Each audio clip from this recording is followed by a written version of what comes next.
एक बंधु महंती नाम के भक्त हुए हैं, बहुत ही गरीब। ये भीख मांग करके अपने परिवार का गुजारा करते। ये उड़ीसा के याजपुर गांव के थे। इनको बंधु महंती कहते थे। प्रायः इनका उदर पोषण केवल भिक्षा से ही होता। दो चार घरों में जाते, मांगते, जो कुछ मिलता उसी से परिवार चलता। पर जहां सत्संग होता है वहां जाया करते। सत्संग के प्रभाव से इनके मन में एक बात बैठ गई कि जीवन का उद्देश्य भगवत प्राप्ति करना।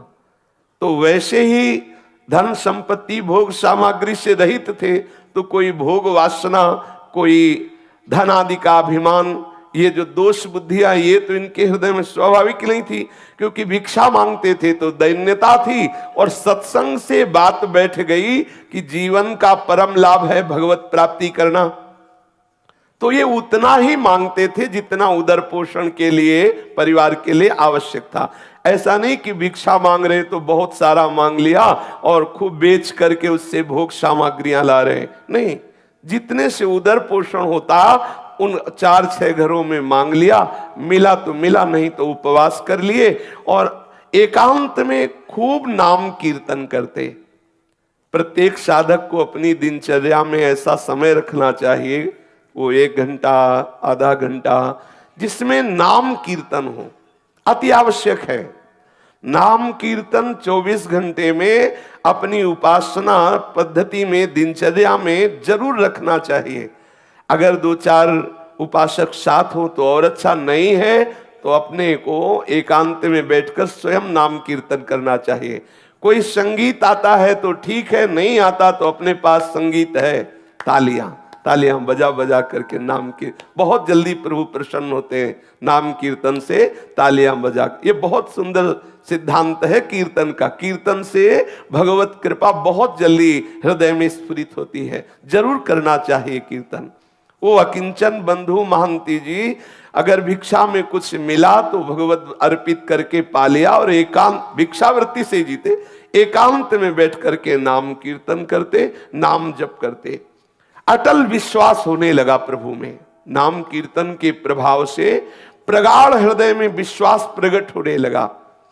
अब अपनी स्त्री को भी कहा कि देखो, मेरे हृदय में ये बात आती कि तुम यदि हमारी पत्नी हो, अर्धांगिनी हो, तो हमारी वास्तविक अर्धांगिनी बनो। हमारे हृदय में बात बैठ गई है कि भगवत प्राप्ति ही जीवन का परम लाभ है, तो तुम जैसा हम भजन करते हैं वैसा ही करो, तो तुम हमारी सच्ची अर्धांगिनी होगी। वो पतिव्रता थी, पति की आज्ञा के अनुसार उनके साथ कीर्तन में बैठने लगी। वैसे ही नाम और ऐसा ही सबको करना चाहिए। अपने परिवार में अपने संबंधियों को भगवान नाम कीर्तन, भगवान नाम जप, भगवत सेवा के लिए प्रेरित करना चाहिए। भले वो हमारी अवहेलना करे, भले वो हमारा उपहास करे, अगर वो हमारी प्रार्थना से 5 मिनट भी भजन करने लगेंगे तो मंगल होने लगेगा। अगर वो 1 माला भी करने लगे तो हम बाजी जीत गए। हमारे परिवार के बच्चे, रिश्तेदार, नातेदार, मित्र, माता पिता, जो भी संबंधी है, अपने संबंध भाव से दुलार करते हुए उनसे प्रार्थना करें। 1 माला ही जप लो, थोड़ी देर 5 मिनट ही कीर्तन कर लो, थोड़ी देर बैठ करके भगवत चर्चा सुन लो, जिससे हमारा मनुष्य जन्म लेना सार्थक हो जाए। वही संबंधी है जो अपने संबंधी को भगवत प्राप्ति के मार्ग में लगाए। ये बंधु महंती ने अपनी पत्नी को प्यार से शिक्षा दी, जीवन का परम लाभ है भगवत प्राप्ति, उसको भी भजन में लगा लिया। अब इनके हृदय में दृढ़ विश्वास हो गया कि मुझे भगवान मिलेंगे। ये है कीर्तन और नाम जप और वैराग्य।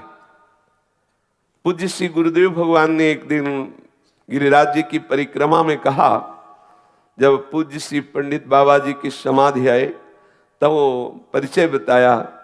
नए नए आए थे ब्रज में, तो महाराज जी ने परिचय बताया कि ये समाधि पूज्य श्री पंडित बाबा की है, गया प्रसाद जी की।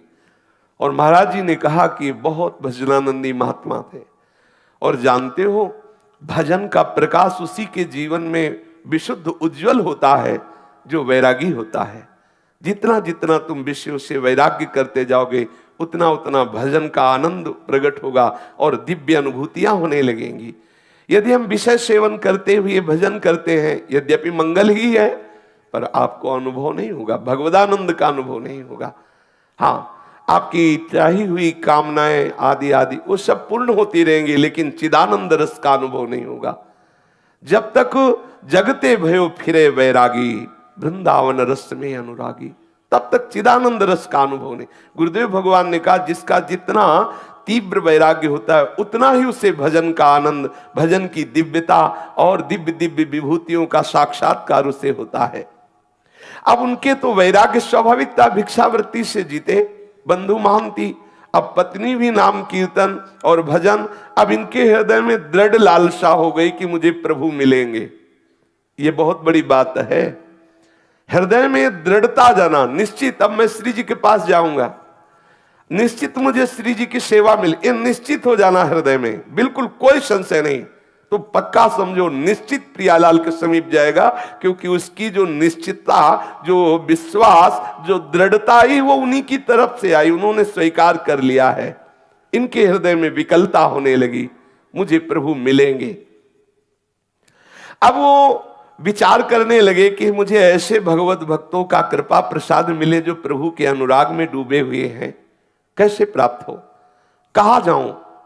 जब भगवत मिलन की लालसा होती है तो भक्त को एक हृदय में पिपासा जागृत होती है। जहां जहां पिय की बात सुने खोजत तिन गैनन, कहां प्रीतम की बात सुनने को मिलेगी। कोई प्रीतम का प्रेमी मिले जो मेरे प्रीतम के रूप को सुनावे, प्रीतम के गुणों को सुनावे, प्रीतम की आसक्ति की बातें सुनावे, मुझे वो प्रीतम का मार्ग बता दे जिससे मेरे प्रीतम मेरे नेत्र गोचर हो जाए। और वो हृदय में तड़पने लगता है। घर में रज के पात्र है, एक टूटी सी झोपड़ी है और पत्नी, और कई कई दिन भिक्षा में अन्न भी नहीं मिलता, भूखे रह करके समय व्यतीत करना होता है, पर ये बड़े आनंद पूर्वक है। जिससे श्री देवर्षि नारद जी ने कहा कि जरूरी नहीं कि आपके पास धन हो तभी आप दान पुण्य करके भगवत सेवा करके भगवत प्राप्ति कर सकते हैं। देखो हालत है, बिल्कुल धन नहीं है, खाने के लिए भी नहीं है।